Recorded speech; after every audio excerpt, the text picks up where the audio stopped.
बेमेतरा में खाद के लिए किसानों की परेशानी बढ़ती जा रही है, लेकिन शासन प्रशासन इस गंभीर मुद्दे पर मौन साधे हुए है। प्रदेश की विष्णुदेव साय सरकार द्वारा खाद वितरण के लिए लागू किए गए नए नियमों ने किसानों की चिंता बढ़ा दी है। नए आदेश के मुताबिक अब किसानों को प्रति एकड़ केवल 30 किलो यूरिया और 20 किलो डीएपी दिया जा रहा है, जबकि पिछले साल तक उन्हें प्रति एकड़ 2-2 बोरियां खाद मिलती थी। इस कटौती से किसान खुद को ठगा महसूस कर रहे हैं।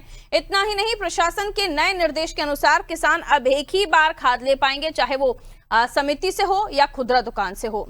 इस दोहरी मार को लेकर किसानों में भारी आक्रोश है। बड़ी बात यह है कि पड़ोसी जिले कवर्धा में नियमों को दरकिनार कर खाद का वितरण किया जा रहा है, जिससे बेमेतरा के किसानों में भेदभाव को लेकर भी नाराजगी है। मेरे संज्ञान में उन्होंने लाया कि आदेश सोसाइटियों के माध्यम से किसानों को दिखाया जा रहा है, जिसमें किसानों को जो डीएपी और खाद जो सरकार उपलब्ध कराती है खरीफ की फसल के लिए, उसमें कटौती करने का निर्देश आदेश शासन के माध्यम से प्रशासन को मिला है। निश्चित रूप से समय समय पर लगातार पिछले बार भी हम लोगों ने देखा, जब से भारतीय जनता पार्टी की सरकार बनी है छत्तीसगढ़ में और विशेष रूप से बेमेतरा जिले की अगर हम बात करें, लगातार खाद बीज की उपलब्धता समय समय पर सरकार किसानों को करवा नहीं पाई। इसका दुष्परिणाम ये देखने को मिला कि महंगे दरों में किसानों को बाहर से बाजारों से सोसाइटियों के बाहर बाजारों से खाद खरीदने में मजबूर थे और उसके साथ ही साथ फसल में कमी भी आई है। देखिए, अभी पूरा सभी सेवा सहकारी समिति में पूरा खाद का भंडारण हो चुका है और किसानों से निवेदन है कि वो जैसे खाद भंडारण हुआ है अपना ले जाते जाए, खाली होगा फिर खाद आएगा।